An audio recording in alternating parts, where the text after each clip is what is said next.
Smart news Bangla.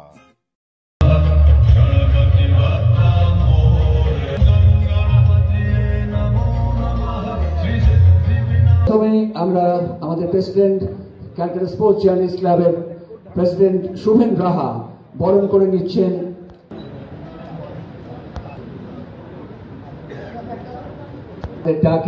তাকে বরণ করে নেওয়া হলো। জোরে হাততালি।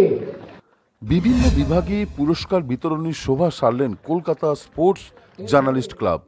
কলকাতার তিলোত্তমা শহর ছেড়ে এই প্রথম পূর্ব মেদিনীপুর জেলার মন্দারমণিতে CSJC শোভা।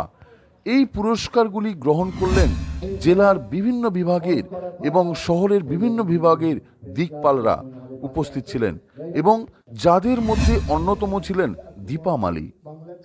কলকাতা স্পোর্টস জার্নালিস্ট ক্লাবের প্রেসিডেন্ট শুভেন রাহা বলেন, এই ক্লাবের বিভিন্ন রকম কর্মসূচি রয়েছে যা জেলার বিভিন্ন প্রান্তে ছড়িয়ে দেওয়ার জন্য এই প্রথম উদ্যোগ নেওয়া হয়েছে।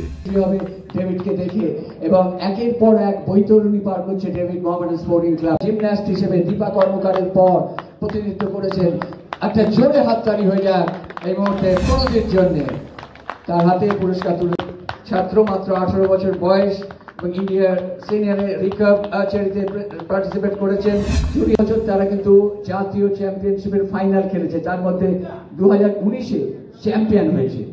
সেই শেখ শরীফ দুর্দান্ত ভবিষ্যৎ তার রয়েছে, সে যেন তার এই দুর্বার গতিতে এগিয়ে যেতে পারে এবং নিঃসন্দেহে একটা ভবিষ্যতে রঙিন ছবি এঁকে দিতে পারে। আমাদের কাছে খুব ভালো লাগে, একটা শৈল্পিক দিক আছে তার মধ্যে, সেটা কিন্তু চমৎকার ভাবে ফুটিয়ে তুলতো। হিসেবে তৈরি করেছেন বিশ্ব চ্যাম্পিয়ন পঙ্কজ আডবাণী এবং নিজের ছেলে সৌরভ কোঠারিদের। তিনি ধ্যানচাঁদ পুরস্কার পেয়েছেন, রাজ্য সরকারের ক্রীড়াগুরু পুরস্কারও পেয়েছেন। তিনি একটা স্বপ্নের নাম, তার ছাত্রদের মধ্যে দিয়ে তিনি বিশ্ব চ্যাম্পিয়ন হওয়ার স্বপ্ন দেখান এবং তার সেই পথে এগিয়ে গিয়ে ছাত্ররা কিন্তু পরের পর। আর সেই পুরস্কার দেবার জন্য শুভেন রাহাকে আসতে বলবো, তার সঙ্গে প্রবীণ রায়চৌধুরী। এই দুজনে মিলে ডক্টর দীপা মালিকের হাতে পুরস্কার তুলে দেবেন। আপনারা সবাই অপেক্ষা করছেন। You are eagerly waiting to hear a speech from Dr. Deepa Malik. Yes, it will happen, but after the prize distribution.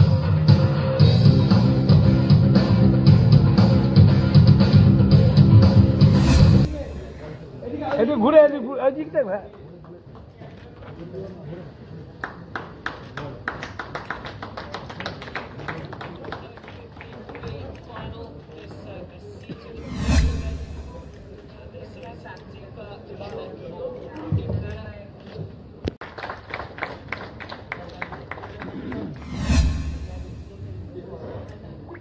এটা কিন্তু একটা অত্যন্ত আনন্দঘন মুহূর্ত।